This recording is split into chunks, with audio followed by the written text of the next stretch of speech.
33ನೇ ಅಧ್ಯಾಯ ಚೇಳು ಕಡಿತ ಮತ್ತು ಗ್ರಾಂಥಿ ಜ್ವರ ಗುಣವಾದದ್ದು. ಜಾಮುನೇರ ಪವಾಡ, ನಾರಾಯಣರಾವ ಅವರ ರೋಗ, ಅಪ್ಪಸಾಹೇಬ ಕುಲಕರ್ಣಿ, ಬಾಲಬುವ, ಹರಿಭಾವು ಕರ್ಣಿಕ ಇವರ ಕಥೆಗಳು.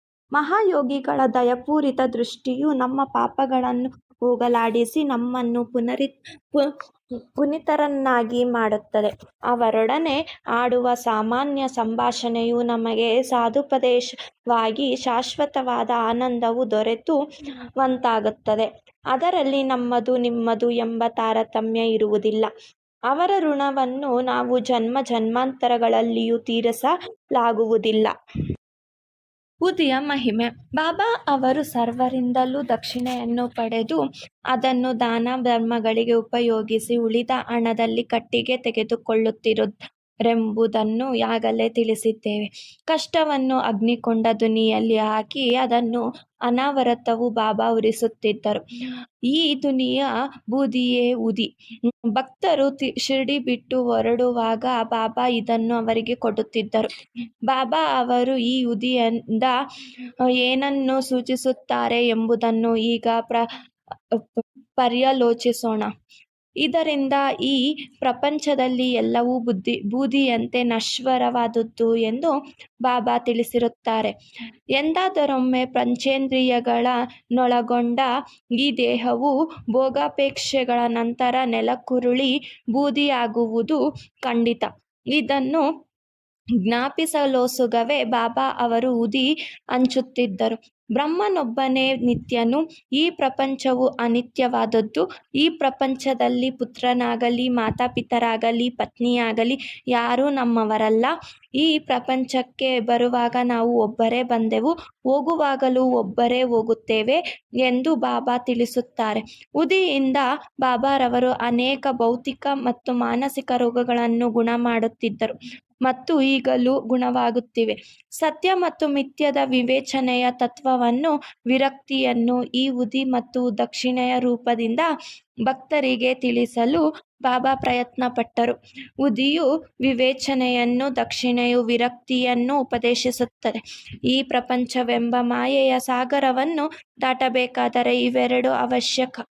ಸಾಯಿಬಾಬಾ ತಮ್ಮ ಭಕ್ತರಿಂದ ದಕ್ಷಿಣೆ ಕೇಳಿ ತೆಗೆದುಕೊಂಡು ಅವರು ಹೊರಡುವಾಗ ಉದಿ ಕೊಟ್ಟು ಕಳುಹಿಸುತ್ತಿದ್ದರು. ಸ್ವಲ್ಪ ಉದಿಯನ್ನು ಭಕ್ತರ ಹಣೆಗೆ ಹಚ್ಚಿ ತಲೆ ಸವರಿ ಆಶೀರ್ವದಿಸುತ್ತಿದ್ದರು. ಬಾಬಾ ಅವರು ಕೆಲವು ಸಲ ಆನಂದಭರಿತರಾಗಿ ಉದಿಯನ್ನು ಕುರಿತು ಹಾಡುತ್ತಿದ್ದರು. ರಮತೆ ರಾಮ ಆಯೋಜಿ ಆಯೋಜಿ ಉದಿಯಾಂಗಿ ಗೋನಿಯಾ ಲಾವೋಜಿ ಎಂದು ಸ್ಪಷ್ಟವಾಗಿಯೂ ಮಧುರವಾಗಿಯೂ ಬಾಬಾ ಹಾಡುತ್ತಿದ್ದರು. ಇದು ಉದಿಯ ಆಧ್ಯಾತ್ಮಿಕ ಸ್ವರೂಪ. ಇದಕ್ಕೆ ವ್ಯಾವಹಾರಿಕ ಅರ್ಥವೂ ಸಹ ಉಂಟು. ಇದರಿಂದ ಸಂಪತ್ತು, ಅಭಿವೃದ್ಧಿ ಮುಂತಾದ ಅನೇಕ ಪ್ರಾಪಂಚಿಕ ಮತ್ತು ಪಾರಮಾರ್ಥಿಕ ಗುರಿಗಳನ್ನೆರಡನ್ನೂ ಹೊಂದಬಹುದಾಗಿದೆ. ಈಗ ಉದಿಯ ಮಹಿಮೆಯನ್ನು ಕುರಿತು ಕೆಲವು ಅನುಭವಗಳನ್ನು ನೋಡೋಣ. ನಾಸಿಕದ ಶ್ರೀ ನಾರಾಯಣರಾವ ಜಾನಿ ಅವರು ಬಾಬಾ ಅವರ ಭಕ್ತರಾಗಿದ್ದರು. ಇವರು ಬಾಬಾ ಅವರ ಮತ್ತೊಬ್ಬ ಭಕ್ತರಾದ ಶ್ರೀ ರಾಮಚಂದ್ರ ವಾಮನ ಮೋಡಕ ಎಂಬವರ ಕೈ ಕೆಳಗೆ ಕೆಲಸ ಮಾಡುತ್ತಿದ್ದರು. ಒಂದು ಸಲ ಅವರು ತಮ್ಮ ಮಾತೆಯೊಂದಿಗೆ ಶಿರ್ಡಿಗೆ ಬಂದರು. ಆಗ ಬಾಬಾ ಅವರು, ಬೇರೆಯವರ ನೌಕರಿ ಕೆಲಸ ಮಾಡುವುದು ಸಾಕು, ನೀನೇ ಸ್ವತಂತ್ರ ಉದ್ಯೋಗ ಆರಂಭಿಸು ಎಂದರು. ಕೆಲವು ದಿನಗಳ ನಂತರ ಬಾಬಾರವರ ಮಾತು ನಿಜವಾಯಿತು. ಮೋಡಕ ಅವರ ನೌಕರಿ ಬಿಟ್ಟು ನಾರಾಯಣರಾವ ಸ್ವತಃ ಆನಂದಾಶ್ರಮ ಎಂಬ ಹೋಟೆಲ್ ಅನ್ನು ಆರಂಭಿಸಿದರು. ಅದು ಬಹಳ ಚೆನ್ನಾಗಿ ನಡೆಯಿತು. ಒಂದು ದಿನ ಅವರ ಸ್ನೇಹಿತರೊಬ್ಬರಿಗೆ ಚೇಳು ಕಚ್ಚಿತು. ನೋವು ಬಹಳವಾಯಿತು. ಉದಿಯು ಇಂಥ ಸಂದರ್ಭದಲ್ಲಿ ಬಹಳ ಗುಣಕಾರಿಯಾದದ್ದು. ಅದನ್ನು ಚೇಳು ಕಚ್ಚಿದ ಸ್ಥಳದಲ್ಲಿ ಹಚ್ಚಿದರೆ ಬೇಗನೆ ಗುಣವಾಗುವುದು. ಇದನ್ನರಿತ ನಾರಾಯಣರಾವ ಜಾನಿ ಉದಿಯನ್ನು ಹುಡುಕಿ ವಿಫಲರಾದರು. ಆಗ ಬಾಬಾ ಅವರ ಫೋಟೋದ ಮುಂದೆ ಹೋಗಿ ಅಲ್ಲಿ ಉರಿಯುತ್ತಿದ್ದ ಊದುಬತ್ತಿಯ ಬೂದಿಯನ್ನು ತೆಗೆದುಕೊಂಡು ಬಾಬಾ ಅವರ ಸಹಾಯವನ್ನು ಪ್ರಾರ್ಥಿಸಿ ಅದನ್ನೇ ಉದಿ ಎಂದು ಭಾವಿಸಿ ಚೇಳು ಕಡಿತ ಭಾಗಕ್ಕೆ ಹಚ್ಚಿದರು. ಸ್ವಲ್ಪ ಹೊತ್ತಿನಲ್ಲಿ ಸ್ನೇಹಿತರಿಗೆ ಗುಣವಾಯಿತು. ಗ್ರಾಂಥಿ ಜ್ವರ. ಬಾಂದ್ರಾದಲ್ಲಿ ಸಾಯಿಬಾಬಾ ಅವರ ಭಕ್ತನೊಬ್ಬನಿಗೆ ಬೇರೆ ಒಂದು ಊರಿನಲ್ಲಿ ಇದ್ದ ತನ್ನ ಮಗಳಿಗೆ ಗ್ರಾಂಥಿ ಜ್ವರ ಅಂಟಿದೆ ಎಂದು ತಿಳಿಯಿತು. ಅವನ ಹತ್ತಿರ ಆಗ ಉದಿ ಇರಲಿಲ್ಲ. ಅದಕ್ಕೋಸ್ಕರ ನಾನಾ ಸಾಹೇಬರಿಗೆ ಹೇಳಿ ಕಳುಹಿಸಿದನು. ಈ ಸುದ್ದಿ ನಾನಾ ಅವರಿಗೆ ಠಾಣಾ ರೈಲ್ವೆ ನಿಲ್ದಾಣದ ಬಳಿ ಮುಟ್ಟಿತು. ಆಗ ಅವರ ಹತ್ತಿರವೂ ಉದಿ ಇರಲಿಲ್ಲ. ಅವರು ಸ್ವಲ್ಪ ಮಣ್ಣನ್ನು ತೆಗೆದುಕೊಂಡು ಬಾಬಾ ಅವರನ್ನು ಧ್ಯಾನಿಸಿ ತಮ್ಮ ಪತ್ನಿಯ ಹಣೆಗೆ ಹಚ್ಚಿ ಅದನ್ನೇ ತನ್ನ ಸ್ನೇಹಿತರಿಗೆ ಕೊಟ್ಟರು. ಅವರು ಇದನ್ನು ತೆಗೆದುಕೊಂಡು ತನ್ನ ಮಗಳ ಮನೆಗೆ ಹೋಗಿ ನೋಡಲು ನಾನಾ ಸಾಹೇಬರು ಠಾಣಾ ರೈಲ್ವೆ ನಿಲ್ದಾಣದಲ್ಲಿ ಬಾಬಾ ಅವರ ಸಹಾಯವನ್ನು ಅಪೇಕ್ಷಿಸಿ ಪ್ರಾರ್ಥನೆ ಮಾಡಿದ್ದಾಗಿನಿಂದ ಮಗಳಿಗೆ ಗುಣ ಬರುತ್ತಿದ್ದುದನ್ನು ನೋಡಿ ಆನಂದ ಪರವಶರಾದರು. ಜಾಮನೇರ ಪವಾಡ. ಶಿರ್ಡಿಯಿಂದ 100 ಮೈಲು ದೂರದಲ್ಲಿದ್ದ ಖಾನದೇಶ ಜಿಲ್ಲೆಯ ಜಾಮನೇರದಲ್ಲಿ ಸುಮಾರು 1904-5ರಲ್ಲಿ ಶ್ರೀ ನಾನಾ ಸಾಹೇಬ ಚಂದೋರಕರ ಮಾಮಲೆದಾರರಾಗಿದ್ದರು. ಅಲ್ಲಿ ಅವರ ಮಗಳಾದ ಮೈನಾತಾಯಿ ಪ್ರಸವ ವೇದನೆಯಿಂದ ಪರಿಸ್ಥಿತಿ ಹದಗೆಟ್ಟು 4-5 ದಿನ ನರಳುತ್ತಿದ್ದಳು. ನಾನಾ ಅವಳಿಗೆ ಅನೇಕ ಔಷಧಿ ಕೊಡಿಸಿದರೂ ಗುಣವಾಗಲಿಲ್ಲ. ಆಗ ಬಾಬಾ ಅವರನ್ನು ಧ್ಯಾನಿಸಿ ಅವರ ಸಹಾಯ ಬೇಡಿದರು. ಆಗ ಶಿರ್ಡಿಯಲ್ಲಿ ಬಾಪೂಗಿರ ಬುವಾ ಎಂಬ ಗೋಸಾವಿ ಖಾನದೇಶಕ್ಕೆ ಹೊರಡಲು ಸಿದ್ಧರಾಗಿದ್ದರು. ಆಗ ಬಾಬಾ ಅವರು ಅವರನ್ನು ಕರೆದು ದಾರಿಯಲ್ಲಿ ಜಾಮನೇರಿಗೆ ಹೋಗಿ ಅಲ್ಲಿ ವಿಶ್ರಮಿಸಿ ಉದಿಯನ್ನು ಮತ್ತು ಆರತಿಯನ್ನು ನಾನಾ ಸಾಹೇಬರಿಗೆ ಕೊಡು ಎಂದರು. ಬಾಪೂಗಿರ ಬುವಾ ತಮ್ಮ ಹತ್ತಿರ ಕೇವಲ 2 ರೂಪಾಯಿಗಳಿದ್ದು ಜಲಗಾಂವ ತನಕ ಮಾತ್ರ ಪ್ರಯಾಣ ಬೆಳೆಸಬಹುದೆಂದು ಅಲ್ಲಿಂದ 30 ಮೈಲಿಗಳಿರುವ ಜಾಮನೇರಿಗೆ ಹೋಗಲು ಸಾಧ್ಯವಿಲ್ಲವೆಂದು ತಿಳಿಸಿದರು. ಅದಕ್ಕೆ ಬಾಬಾ ಹೆದರಬೇಡ, ಎಲ್ಲವೂ ಸರಿ ಹೋಗುತ್ತದೆ ಎಂದರು.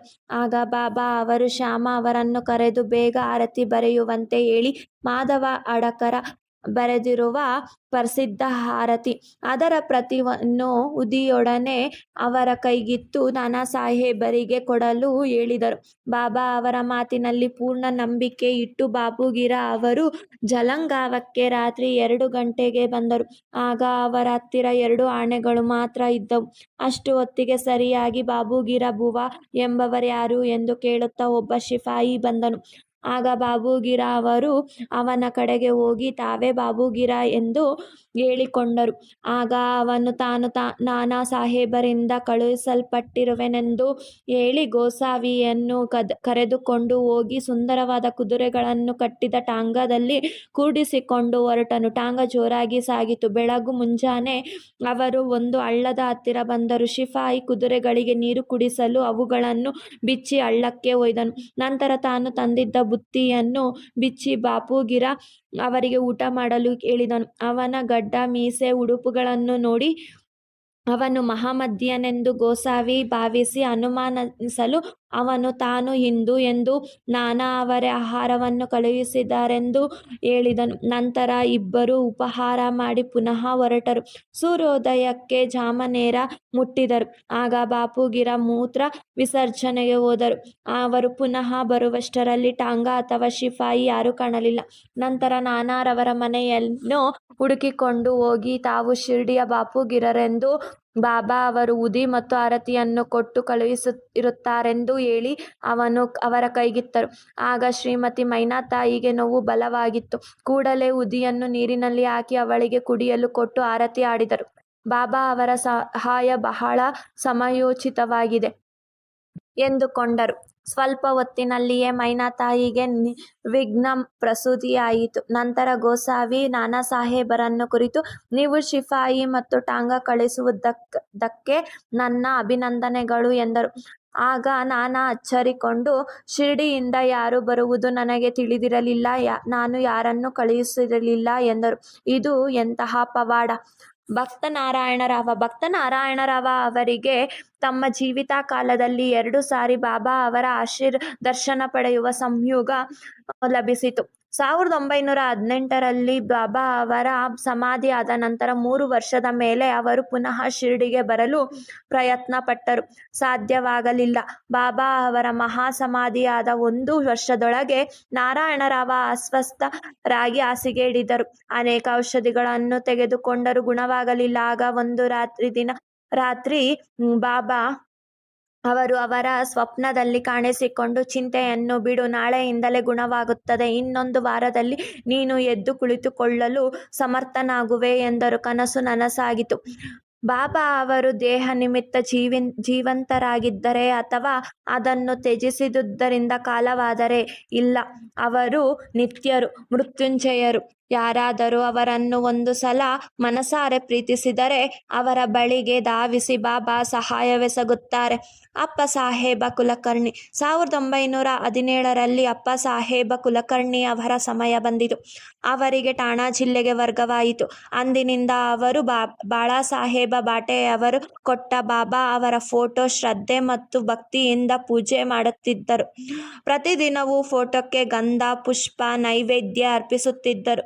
ಅವರು ಯಾವಾಗಲೂ ಬಾಬಾ ಅವರನ್ನೇ ಎವೆ ಇಕ್ಕದೆ ಧ್ಯಾನಿಸುತ್ತಿದ್ದರು. ಬಾಬಾ ಅವರ ಫೋಟೋ ಶ್ರದ್ಧೆಯಿಂದ ನೋಡಿದರೆ ಅವರನ್ನು ಪ್ರತ್ಯಕ್ಷ ನೋಡಿದಂತೆಯೇ ಎಂದು ಹೇಳಿದರೆ ತಪ್ಪಾಗಲಾರದು. ಈ ಕೆಳಕಂಡ ಕಥೆಯು ಇದನ್ನು ಉದಾಹರಿಸುತ್ತದೆ. ಬಾಳಾಬುವ ಸುತಾರ. ಮುಂಬಯಿಯ ಭಜನಕಾರರಾದ ಬಾಳಾಬುವ ಸುತಾರ ಎಂಬವರು ಮೊಟ್ಟ ಮೊದಲು 1917ರಲ್ಲಿ ಶಿರ್ಡಿಗೆ ಬಂದರು. ಅವರು ಬಾಬಾ ಅವರಿಗೆ ನಮಸ್ಕರಿಸಿದಾಗ ಬಾಬಾ, ಇವನನ್ನು ನಾನು 4 ವರ್ಷಗಳಿಂದಲೂ ಬಲ್ಲೆ ಎಂದರು. ಶಿರ್ಡಿಗೆ ಅದೇ ಅವರ ಮೊದಲ ಭೇಟಿ. ಆದುದರಿಂದ ಬಾಳಾಬುವ ಅವರಿಗೆ ಆಶ್ಚರ್ಯವಾಯಿತು. ಯೋಚಿಸತೊಡಗಿದರು. ಆನಂತರ 4 ವರ್ಷಗಳ ಹಿಂದೆ ಸಾಯಿಬಾಬಾ ಅವರ ಫೋಟೋಕ್ಕೆ ನಮಸ್ಕರಿಸಿದ್ದು ಜ್ಞಾಪಕಕ್ಕೆ ಬಂದಿತು. ಆಗ ಅವರಿಗೆ ಬಾಬಾ ಅವರ ಮಾತುಗಳ ಅರ್ಥವಾಯಿತು. ಆಗ ಅವರು ಸಂತರು ಎಂಥ ಜ್ಞಾನಿಗಳು, ಸರ್ವಾಂತರ್ಯಾಮಿಗಳು, ಅವರಿಗೆ ತಮ್ಮ ಭಕ್ತರ ಮೇಲೆ ಎಷ್ಟು ಪ್ರೀತಿ. ನಾನು ಬಾಬಾ ಅವರ ಫೋಟೋಕ್ಕೆ ನಮಸ್ಕರಿಸಿದ್ದೆ. ಶ್ರದ್ಧೆ ಭಕ್ತಿಗಳಿಂದ ಅವರ ಫೋಟೋ ನೋಡಿದರೆ ಅವರನ್ನೇ ಸ್ವತಃ ನೋಡಿದಂತೆ ಎಂದು ಮನಸ್ಸಿನಲ್ಲಿ ಅಂದುಕೊಂಡರು. ಈಗ ಮತ್ತೆ ಅಪ್ಪ ಸಾಹೇಬ ಕುಲಕರ್ಣಿ ಅವರ ಕತೆ. ಅವರು ಠಾಣಾದಲ್ಲಿ ಇದ್ದಾಗ ಭಿವಾಂಡಿಗೆ ಆಗಾಗ್ಗೆ ಹೋಗಬೇಕಾಗುತ್ತಿತ್ತು. ಹೋದರೆ 1 ವಾರದ ತನಕ ಹಿಂತಿರುಗುತ್ತಿರಲಿಲ್ಲ. ಈ ರೀತಿ ಠಾಣಾದಿಂದ ಅವರು ಊರಿಗೆ ಹೋದಾಗ ಒಂದು ಆಶ್ಚರ್ಯಕರವಾದ ಘಟನೆ ನಡೆಯಿತು. ಮಧ್ಯಾಹ್ನದ ಸಮಯ ಫಕೀರನೊಬ್ಬನು ಅಪ್ಪ ಸಾಹೇಬರ ಮನೆಗೆ ಬಂದನು. ಅವನ ರೂಪರೇಖೆಗಳು ಬಾಬಾ ಅವರ ಫೋಟೋ ಹೋಲುತ್ತಿದ್ದವು. ಆಗ ಕುಲಕರ್ಣಿಯವರ ಮಕ್ಕಳು, ನೀವು ಶಿರ್ಡಿಯ ಸಾಯಿಬಾಬಾ ಏನು ಎಂದು ಕೇಳಿದರು. ಅದಕ್ಕೆ ಫಕೀರನು, ಅಲ್ಲ, ನಾನು ಅವರ ಶಿಷ್ಯ. ಬಾಬಾ ಅವರು ನಿಮ್ಮ ಯೋಗಕ್ಷೇಮವನ್ನು ವಿಚಾರಿಸಿಕೊಂಡು ಬಾ ಎಂದು ಹೇಳಿ ಕಳುಹಿಸಿದ್ದಾರೆ ಎಂದನು. ನಂತರ ದಕ್ಷಿಣೆ ಕೇಳಿದರು. ಶ್ರೀಮತಿ ಕುಲಕರ್ಣಿ ಅವರು ಅವನಿಗೆ 1 ರೂಪಾಯಿ ಕೊಟ್ಟರು. ಆಗ ಅವನು ಅವರಿಗೆ ಒಂದು ಊದಿ ಪಟ್ಟಣವನ್ನು ಕೊಟ್ಟು ಪ್ರತಿದಿನವೂ ಬಾಬಾ ಅವರ ಫೋಟೋದ ಮುಂದಿಟ್ಟು ಇದನ್ನು ಪೂಜೆ ಮಾಡಿ ಎಂದು ಹೇಳಿ ಹೊರಟು ಹೋದನು. ಅಪ್ಪ ಸಾಹೇಬರ ಕುದುರೆಗೆ ಬಹಳ ಕಾಯಿಲೆ ಆದುದರಿಂದ ಅವರು ಭಿವಾಂಡಿಯಿಂದ ಕೆಲಸಕ್ಕಾಗಿ ಮುಂದೆ ಪ್ರಯಾಣ ಮಾಡಲಾಗಲಿಲ್ಲ. ಆದುದರಿಂದ ಅವರು ಮನೆಗೆ ಹಿಂತಿರುಗಿದರು. ಪತ್ನಿಯಿಂದ ಫಕೀರನ ವಿಷಯವೆಲ್ಲವೂ ತಿಳಿಯಿತು. ಅವರ ಹೆಂಡತಿ ಫಕೀರನಿಗೆ 1 ರೂಪಾಯಿ ದಕ್ಷಿಣೆ ಕೊಟ್ಟಿದ್ದುದನ್ನು ತಿಳಿಸಿದಳು. ಆಗ ಅಪ್ಪ, ನಾನಿದ್ದರೆ 10 ರೂಪಾಯಿಗಳಿಗಿಂತ ಕಡಿಮೆ ದಕ್ಷಿಣೆ ಕೊಡುತ್ತಿರಲಿಲ್ಲ ಎಂದರು. ಕೂಡಲೇ ಆಹಾರವನ್ನು ಕೂಡ ತೆಗೆದುಕೊಳ್ಳದೆ ಫಕೀರನನ್ನು ಹುಡುಕಲು ಹೊರಟರು. ಅವನು ಸಿಗಲಿಲ್ಲ. ಬರಿಯ ಹೊಟ್ಟೆಯಲ್ಲಿ ಪರಮಾತ್ಮನ ಅನ್ವೇಷಣೆ ಮಾಡಬಾರದೆಂದು ಬಾಬಾ ಹೇಳಿದ್ದು ಅವರು ಸ್ಮರಿಸಿಕೊಂಡರು. ಕಾರಣ, ಊಟವಾದ ನಂತರ ಕುಲಕರ್ಣಿಯವರು ವಿಹಾರಕ್ಕೋಸ್ಕರ ತಮ್ಮ ಸ್ನೇಹಿತ ಚಿತ್ರೆಯರೊಡನೆ ಹೊರಟರು. ಆಗ ಫಕೀರನೊಬ್ಬನು ಇವನ ಹತ್ತಿರ ಬಂದನು. ಅವನು ಬಾಬಾರವರನ್ನೇ ಹೋಲುತ್ತಿದ್ದನು. ಅವನು ಇವರ ಹತ್ತಿರ ಬಂದು ದಕ್ಷಿಣೆಗೋಸ್ಕರ ಕೈ ಚಾಚಿದನು. ಕುಲಕರ್ಣಿಯವರು 1 ರೂಪಾಯಿ ಕೊಟ್ಟರು. ಪುನಃ ಕೇಳಿದನು. 2 ರೂಪಾಯಿ ಕೊಟ್ಟರು. ಅವನಿಗಿನ್ನೂ ಬೇಕಾದಿತ್ತು. ಆದ್ದರಿಂದ ಮತ್ತೆ ಮತ್ತೆ ಕೈ ಚಾಚುತ್ತಲೇ ಇದ್ದನು. ಆಗ ಚಿತ್ರೆಯವರಿಂದ 3 ರೂಪಾಯಿ ಸಾಲ ಪಡೆದು ಕೊಟ್ಟನು. ಹೀಗೆ ಒಟ್ಟು 9 ರೂಪಾಯಿಗಳನ್ನು ಕೊಟ್ಟರು. ಆದರೂ ಅವನಿಗೆ ತೃಪ್ತಿಯಾಗದಂತೆ ತೋರಲಿಲ್ಲ. ಆಗ ಕುಲಕರ್ಣಿ ಮನೆಗೆ ಬಂದು 10 ರೂಪಾಯಿ ನೋಟನ್ನು ಕೊಟ್ಟರು. ಫಕೀರನು ಆ 10 ರೂಪಾಯಿಗಳ ನೋಟನ್ನು ತೆಗೆದುಕೊಂಡು ಮೊದಲು ಅವರು ಕೊಟ್ಟ 9 ರೂಪಾಯಿಗಳನ್ನು ಮರಳಿ ಕೊಟ್ಟು ಹೊರಟು ಹೋದನು. ಅಪ್ಪ ಅವರು ತಾವು ಫಕೀರನಿಗೆ 10 ರೂಪಾಯಿಗಳಿಗಿಂತ ಕಡಿಮೆ ಕೊಡುತ್ತಿರಲಿಲ್ಲವೆಂದು ಈ ಹಿಂದೆ ತಮ್ಮ ಪತ್ನಿಯ ಮುಂದೆ ಹೇಳಿದ್ದರಲ್ಲವೇ?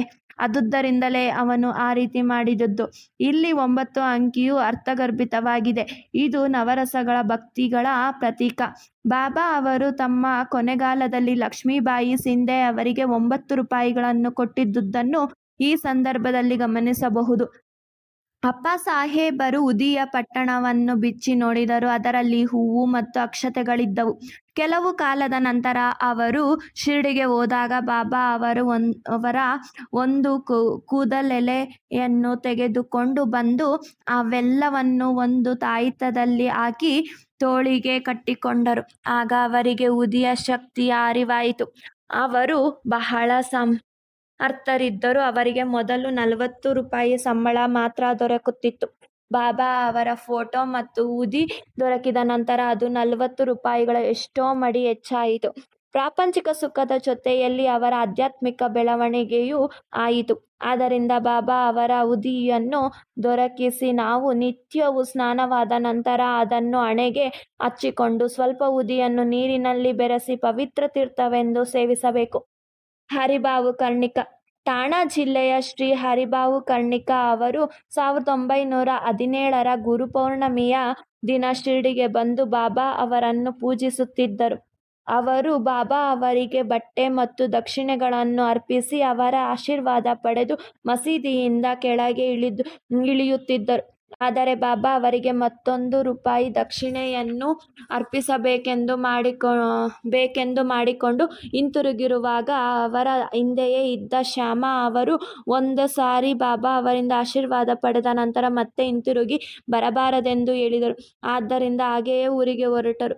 ನಾಸಿಕದಲ್ಲಿ ಕಾಳರಾಮನ ದರ್ಶನಕ್ಕೆಂದು ಅವರು ದೇವಾಲಯಕ್ಕೆ ಹೋದರು.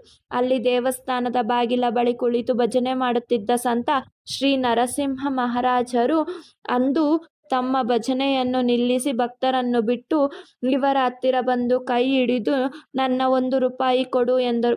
ಕರ್ಣಿಕ ಅವರು ಆಶ್ಚರ್ಯಗೊಂಡು ತಾವು ಕೊಡಬಯಸಿದ್ದ 1 ರೂಪಾಯಿಯನ್ನು ಬಾಬಾ ಅವರೇ ತೆಗೆದುಕೊಳ್ಳುತ್ತಿದ್ದಾರೆ ಎಂದು ಬಹಳ ಆನಂದದಿಂದ ಕೊಟ್ಟರು.